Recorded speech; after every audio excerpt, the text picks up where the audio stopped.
Hello and welcome students, Gyanjyoti coaching সেন্টারের পক্ষ থেকে তোমাদের সকলকে আরো একবার স্বাগত। শিক্ষণের প্রভাবকারী উপাদান সমূহ নিয়ে আমরা আলোচনা শুরু করেছিলাম।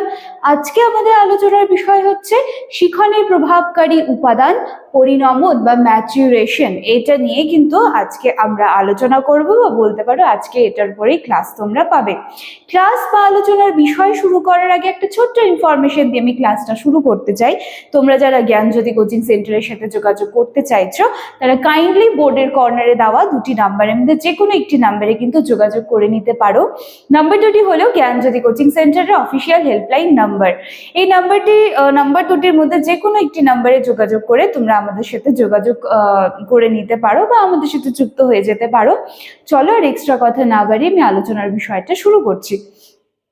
দেখো, শিক্ষণের প্রভাবকারী উপাদান পরিণমন। এবার এই পরিণমন বা ম্যাচুরেশন বিষয়টা কি বলতো?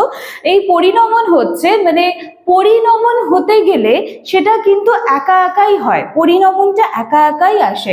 এই পরিণমনকে হওয়ার জন্য কিন্তু আলাদা করে কোনো রকম চেষ্টা বা কোনো রকম প্র্যাকটিস বলো, এসবের কিন্তু কোনো কিছু দরকার পড়ে না।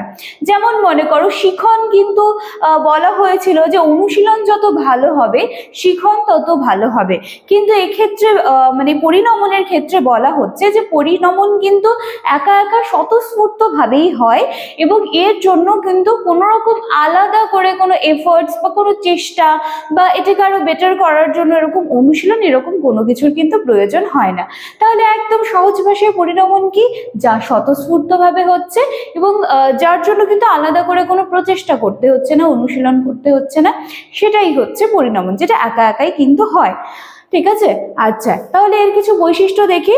দেখো, এই পরিণমন হচ্ছে কি, এটা এক ধরনের পরিবর্তনের কিন্তু প্রক্রিয়া। ঠিক আছে, পরিবর্তনের প্রক্রিয়া, এবং এটা স্বয়ংক্রিয় প্রক্রিয়া, একা একাই হচ্ছে, কারো দ্বারা কিন্তু হচ্ছে না।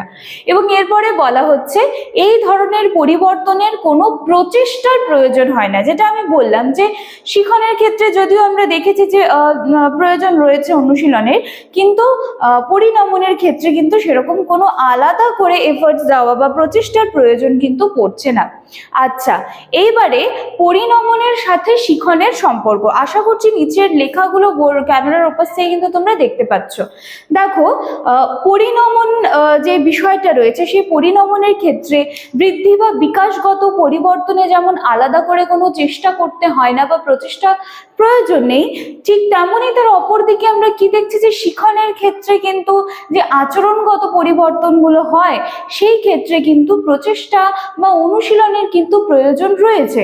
তাহলে আপাত দৃষ্টিতে যদি আমরা দেখি যে শিখন আর পরিণমন এদের মধ্যে কিন্তু পার্থক্য রয়েছে, কিন্তু পার্থক্য সত্ত্বেও কিছু কিছু বিষয়ে কিন্তু এই পরিণমন এবং শিখন একে অপরের সাথে কিন্তু সম্পর্কযুক্ত। কি কিভাবে সেটাই এবার একটু আমরা দেখি। সবার প্রথমে রয়েছে পরিণমন শিখনকে সম্ভবপর করে। পরিণমন যার মধ্যে যত ভালো হবে শিখন কিন্তু তার দ্বারা ততটাই ভালো হবে। তারপর বলা হচ্ছে পরিণমন শিখন পারদর্শিতার সীমা নির্ধারণ করে। তুমি শিখনের ক্ষেত্রে কতটা তোমার ভালো শিখন হবে বা সেই বিষয়ে তুমি কতটা পারদর্শী সেটা কিন্তু পরিণমন নির্ভর করে দেবে, যেটা কিন্তু একটা স্বয়ংক্রিয় প্রক্রিয়া। আচ্ছা, এবং এরপরে বলা হচ্ছে যে পরিণমন বিকাশের ধরনও নির্ধারণ করে। পরিণমন এর সাথে সাথে কি করে?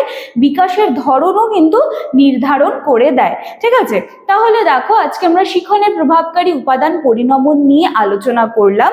পরিণমন নিয়ে আলোচনার উপরে তোমরা আরেকটা ক্লাস পাবে, যেখানে কিন্তু আমি এর যে শিক্ষাগত তাৎপর্য রয়েছে সেটা নিয়ে আমি আলোচনা করব। তাহলে আজকে বলতে পারো যে পরিণমনের উপরে তোমরা কিন্তু পার্ট 1 এর একটা ক্লাস পেলে। এর পরবর্তী দিনে পরিণমনের উপর পার্ট 2 এর আরেকটা ক্লাস নিয়ে আমি তোমাদের সামনে চলে আসব। তার জন্য কিন্তু আজকের ক্লাসটা তোমাদেরকে ভালো করে দেখতে হবে।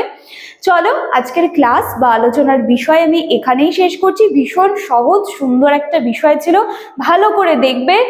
আশা করছি ক্লাসটা দেখার পর পরিণমন বিষয়ে কোনো কনফিউশন থাকবে না, পড়া এখানেই ক্লিয়ার হয়ে যাবে, কিন্তু তার জন্য পুরো ভিডিওটা একটু মন দিয়ে দেখতে হবে। চলো, আজকে ক্লাস বা আলোচনার বিষয় আমি এখানেই শেষ করছি। দেখা হচ্ছে নেক্সট দিনের ক্লাসে। Thank you.